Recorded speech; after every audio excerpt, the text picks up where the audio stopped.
Your habits will determine your future. இந்த code எனக்கு ரொம்ப பிடிச்சிருந்தது. ஏன்னா ஹேபிட்ஸ் ரிலேட்டடான ஒரு வீடியோ தான் இன்றைக்கி நம்ம பார்க்க போகிறோம். ஒரு 20 ஹேபிட்ஸ் நம்ம பண்ணுறதுனால நம்மளோட டைம் ரொம்பவே அதிகமாக வேஸ்ட் பண்ணுறோம். அதை தான் இன்றைக்கி அவங்க கூட ஷேர் பண்ணியிருக்கேன். இது எல்லாருமே அறிஞ்சோ அறியாமலோ பண்ணக்கூடிய பழக்க வழக்கங்கள்.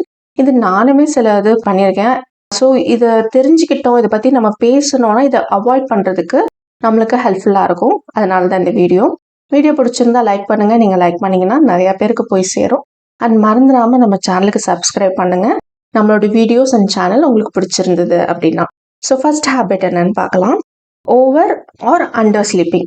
ஓவர் ஸ்லீப்பிங், அதிக நேரம் தூங்குறதும் வந்துட்டு ஒரு நாள் லேட்டாக எழுந்திரிச்சு பாருங்களேன். ஒரு 8 மணிக்கு எந்திரிக்கிறீங்க, இல்லை 9-10 மணிக்கு எந்திரிக்கிறீங்கன்னா அன்றைக்கி வந்துட்டு கொஞ்ச நேரம் தான் இருக்க மாதிரி இருக்கும். நம்ம பண்ண வேண்டிய வேலையெல்லாம் பண்ணி முடிக்கிறதுக்கு நேரம் இல்லாத மாதிரி இருக்கும். அதே தூங்காமல் இருந்தாலும் ரொம்ப கம்மியாக 3 மணி நேரம் 4 மணி நேரம் தூங்கினாலும் அடுத்த நாள் நம்ம ரொம்ப டயர்டாக ஃபீல் பண்ணுவோம். எனக்கு நடுவில் இந்த தூங்குறதுல கொஞ்சம் ப்ராப்ளம்ஸ் இருந்தது. இப்போ இல்லை, 4-5 இயர்ஸ் பேக். அப்போ வந்துட்டு நான் ரொம்ப சஃபர் ஆனேன். என்னால் வீட்டு வேலையும் பார்க்க முடியல, என் பையனை பார்க்க முடியல, அந்த மாதிரி ரொம்ப சஃபர் ஆனேன். ஸோ இது ரெண்டுமே வந்துட்டு தப்பான பழக்க வழக்கம். அதை வந்துட்டு உங்களுக்கு இந்த மாதிரியான ஸ்லீப்பிங் ப்ராப்ளம்ஸ் இருந்ததுன்னா ப்ளீஸ் கன்சல்ட் டாக்டர். அதுதான் நம்மளுக்கு வந்து ரொம்ப முக்கியம். ஸ்லீப்புங்கிறது ரொம்ப முக்கியமான விஷயம். அது ஓவர் ஸ்லீப்பிங்காகவும் இருக்கக்கூடாது, அண்டர் ஸ்லீப்பிங்காகவும் இருக்கக்கூடாது. கரெக்டான நேரம் 7லேருந்து 8 மணி நேரம் நம்ம கண்டிப்பாக தூங்கணும். அடுத்தது ஒரியிங். ஒரியிங் அப்படின்னு சொல்லும் போது சில பேர் பார்த்தீங்கன்னா எல்லாத்துக்கும் கவலைப்படுவாங்க. உலகத்தில் நடக்கிற சில விஷயத்த சொல்லும் போதும் கவலைப்படுவாங்க, தன் வீட்டில் நடக்கிறத நினச்சி கவலைப்படுவாங்க, பக்கத்து வீட்டில் நடக்கிறத நினச்சி கவலைப்படுவாங்க. இந்த மாதிரி எல்லாத்துக்கும் ஒரி பண்ணுவாங்க. இந்த மாதிரியான ஹேபிட்ஸை நம்ம முடிஞ்ச அளவுக்கு அவாய்ட் பண்ணிக்கணும். குறிப்பாக பெண்களுக்கு இந்த ஒரியிங் ஹேபிட், கவலைப்படுறது வந்து அதிகமாக இருக்கும். என் அம்மா வந்து எப்போ பார்த்தாலும் கவலைப்பட்டுட்டே இருப்பாங்க, நான் பார்த்துருக்கேன். அதனால அவங்களுக்கு ஸ்ட்ரெஸ் ஜாஸ்தியானுச்சு, அவங்களுக்கு பிபி ரொம்ப லோ ஆணுச்சு, இதெல்லாமும் நான் பார்த்துருக்கேன். ஸோ முடிஞ்ச அளவுக்கு உங்களால் ஒரு விஷயத்த மாற்ற முடியாது அப்படின்னா அதை நினச்சி ஒரி பண்ணக்கூடாது அப்படிங்கிறத உங்களுக்கு நீங்களே அடிக்கடி சொல்லிக்கோங்க. அடுத்தது அடிக்ஷன். அடிக்ஷன் அப்படின்னு சொன்னோடனே ஒரு ஆல்கோஹால் அடிக்ஷனோ இல்லை வந்துட்டு வேற ஏதாவது ஸ்மோக் பண்ணுற மாதிரியான அடிக்ஷனோ இதுதான் நம்ம யோசிப்போம். பட் அது தவிர மற்ற நிறைய அடிக்ஷன் இருக்குது. ஒரு விஷயத்த நம்ம அளவுக்கு அதிகமாக பண்ணுறோம், அளவுக்கு அதிகமாக ஃபோன் பார்க்குறோம், அளவுக்கு அதிகமாக டிவி பார்க்குறோம். இந்த மாதிரியான விஷயங்கள் கூட அடிக்ஷன் தான். ஒரு விஷயத்த அளவுக்கு அதிகமாக பண்ணுறீங்கன்னா அதை அவாய்ட் பண்ணிக்கிறதுக்கு முடிஞ்ச அளவுக்கு நம்மளே அதை மாற்றிக்கிறதுக்கு ட்ரை பண்ணணும். Next habit, nosiness. அடுத்தவங்க விஷயத்தில் நம்ம தலையிட்டாலே நம்மளுக்கு பிரச்சனை தான். ஸோ நம்மளுக்கு தேவையில்லாத விஷயம், அதனால எந்த பிரயோஜனமும் கிடையாது, நம்மளை இப்போ சார்ந்த விஷயம் இல்லை அப்படின்னா அதில் நம்ம தலையிடாமல் ஒதுங்கி இருக்கிறது தான் நம்மளுக்கும் நல்லது, அடுத்தவங்களுக்கும் நல்லது. அடுத்தது under planning or over planning. ஏதாவது ஒரு விஷயம் இருக்குன்னா, அதாவது இப்போ நான் வீடியோ எடுக்க போகிறேன் அப்படின்னா அதுக்கு பிளான் பண்ணணும் தான். பட் நான் ரொம்ப அதை பற்றி நினச்சி ஓவராக பிளான் பண்ணேன்னா எனக்கு வந்து ரொம்ப டென்ஷன் தான் ஆகும், ரொம்ப ஸ்ட்ரெஸ் தான் ஆகணும். இது எடுக்கணும்னு இந்த வீடியோ எடுக்கணும், அது பண்ணணும்னு ரொம்ப ஸ்ட்ரெஸ் ஆகி என்னால் வீடியோவே போட முடியாது, இது ஓவர் பிளான் பண்ணும்போது. அண்டர் பிளானிங்னா நான் எதுவுமே ப்ரிப்பேர் பண்ணல, ஒரு சின்ன நோட்ஸ் கூட எடுக்கல, ஹிண்ட்ஸ் கூட எடுக்கலன்னா என்னால் எதுவுமே பண்ண முடியாது. ஸோ அண்டர் பிளானிங்கும் இருக்கக்கூடாது, ஓவர் பிளானிங்கும் இருக்கக்கூடாது. பிளானிங் வந்து லிமிட்டாக அளவாக இருந்ததுன்னா பர்ஃபெக்டாக நம்மளால் பண்ண முடியும். அடுத்தது கிளட்டர். வீட்டில் கிளட்டர் இருக்குனாலே பிரச்சனை தான். ரீசெண்டாக இந்த வீடியோ நான் பேச ஆரம்பிக்கிறதுக்கு முன்னாடி ஒரு கமெண்ட் படித்தேன். கிச்சனில் சமைக்க தானே போகிறோம், அது அழகாக வச்சுக்கணும்னு என்ன அவசியம் இருக்குது, இதுக்கு ஏன் நீங்கள் இவ்வளோ பாக்ஸஸ் வாங்கி ட்ரேஸ் வாங்கி அரேஞ்ச் பண்ணியிருக்கீங்க அப்படின்னு கேட்குறாங்க. தமிழ்ல ஒரு பழமொழி இருக்கு, சுத்தம் சோறு போடும்னு சொல்லுவோம். அந்த மாதிரி சுத்தமாக ஒரு இடத்த வச்சுக்கிறதுனால நம்மளுக்கு பெனிஃபிட்ஸ் இன்னும் ஜாஸ்தி இருக்கு. சுத்தம் சோறு மட்டும் போடாது, நம்மளோட ஸ்ட்ரெஸ்ஸையும் சேர்த்து ரிமூவ் பண்ணும். ஸோ கிளட்டர் இல்லாமல் இருக்கும் போது பழக்க வழக்கங்கள் இன்னும் சூப்பராக தெரியும். நம்மளோட பாசிட்டிவ் சைடு என்ன அப்படிங்கிறத நம்ம தெரிஞ்சுக்கிட்டு நம்மளே டெவலப் பண்ணிக்க முடியும். ஸோ கிளட்டரை அவாய்ட் பண்ணுங்க.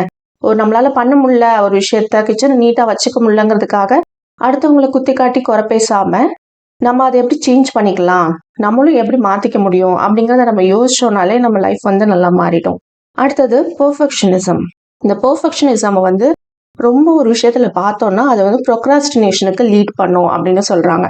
அதாவது ரொம்ப ஒரு கிளீன் பண்றோம் ஒரு இடத்த, அந்த இடத்த கிளீன் பண்றதுலேயே நம்ம குறியா இருந்தோம்னா நம்ம எவ்வளோ கிளீன் பண்ணி வச்சாலும் ஒரு சின்ன டஸ்ட் விழுந்துருச்சுன்னா டஸ்ட் விழுந்துருச்சு பர்ஃபெக்டா இல்லை அப்படின்னு நம்ம ரொம்ப டவுனாக ஃபீல் பண்ண ஆரம்பிச்சிருவோம்.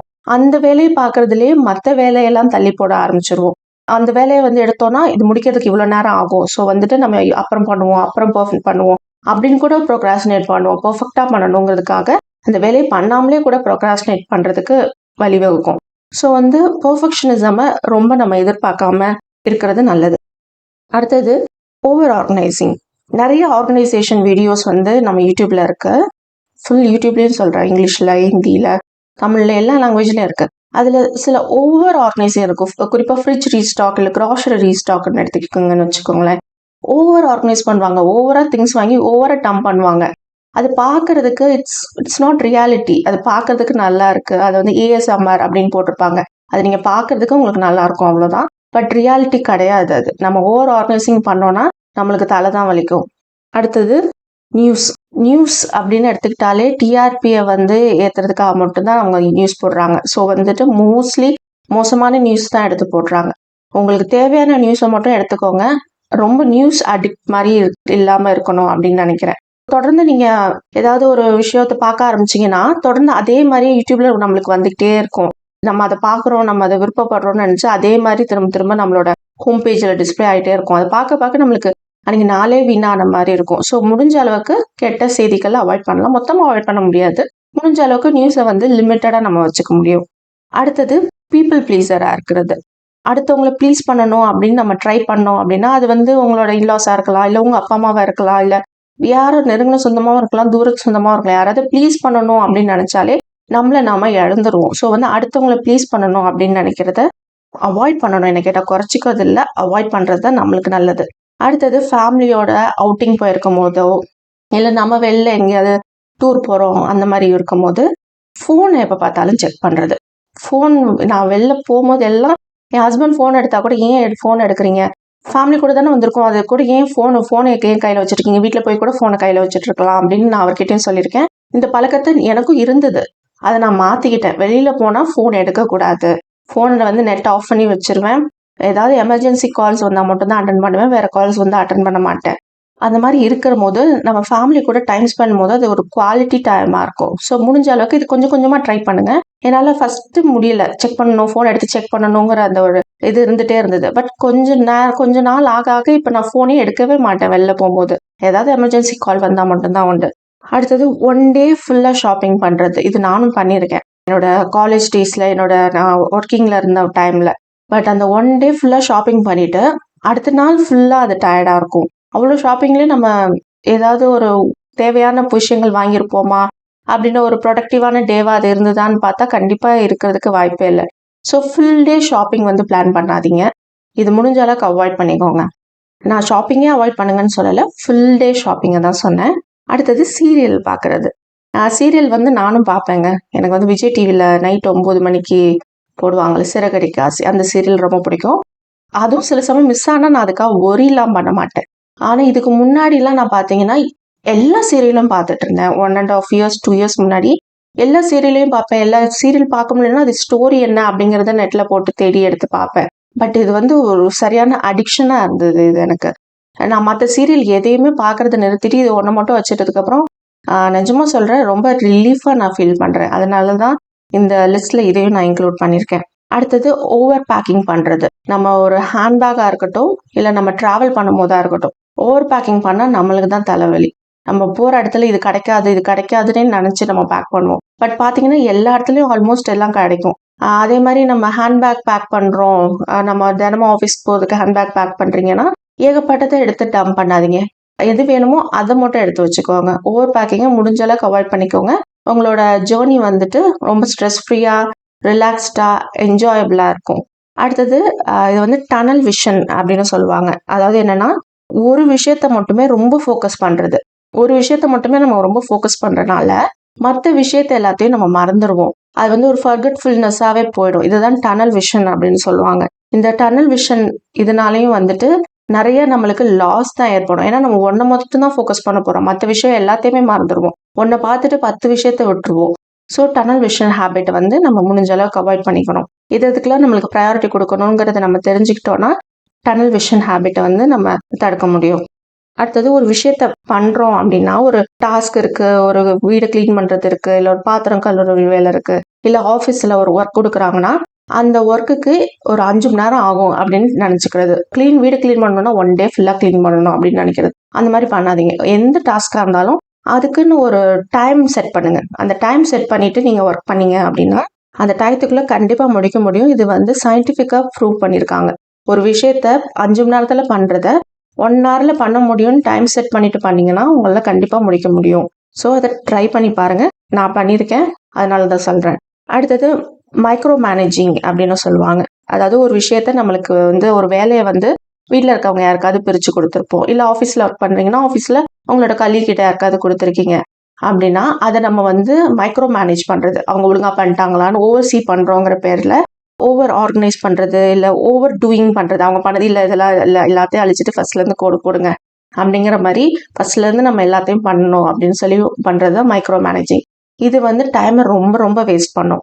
அடுத்தது ஏதாவது ஒரு பொருள் வாங்குறதுக்காக ரொம்ப தூரம் ட்ராவல் பண்ணி போகிறது. சின்ன பொருளாக தான் இருக்கும். ஏதாவது ஒரு ட்ரே இருக்குன்னு வச்சுக்கோங்களேன். இப்போ டிமார்ட் நான் இருக்க ஊர் தஞ்சாவூர். டிமார்ட் கிடையாது, இங்கே திருச்சியில் தான் இருக்குது. இங்கேருந்து நான் ட்ராவல் பண்ணி போனால் எனக்கு ஆல்மோஸ்ட் 1 ஹவர் ஆகும் காரில் போனாலே. 1 ஹவர் நான் ட்ராவல் பண்ணி போய் ஒரே ஒரு பாக்ஸ் வாங்குறதுக்காக டிமார்ட் போகிறதுக்கு நான் அமேசான்ல இருந்து அந்த பாக்ஸை ஒரு 100 ரூபாய் கூட கொடுத்து நான் வாங்கிடலாம். அந்த மாதிரி நினச்சிக்கணும். ஏன்னா தேவையில்லாமல் அந்த 1 ஹவர் நான் ட்ராவல் பண்ணி போகணும், அங்கே டிமார்ட் ஃபுல்லாக நான் சுற்றிட்டு தான் வாங்கணும். என் பையனை கூட்டிகிட்டு போகிற மாதிரி தான் இருக்கும். அவன் கூட்டிகிட்டு போனால் அவன் ஒரு 2 பொருள் கேட்பான். லஞ்ச் ப்ரிப்பேர் பண்ண முடியுமான்னு தெரியாது. ஸோ லஞ்ச் வெளில சாப்பிட்ற மாதிரி இருக்கும். பாருங்க, ஒரு விஷயம் எவ்வளோ திங்ஸ்க்கு ரிலேட் ஆகுது. ஒவ்வொரு ஒரு விஷயத்துக்காக எவ்வளோ விஷயம் அடுத்தடுத்து நம்ம பண்ண வேண்டியதாக இருக்குது. ஸோ முடிஞ்ச அளவுக்கு ஒரு சின்ன விஷயத்துக்காக ரொம்ப தூரம் ட்ராவல் பண்ணி ஷாப்பிங் பண்ணணுங்கிறத நம்ம அவாய்ட் பண்ணிட்டா டைமை நிறையாவே சேவ் பண்ணலாம். அடுத்தது விக்டிம்ஹுட் மென்டாலிட்டி அப்படின்னு சொல்லுவாங்க.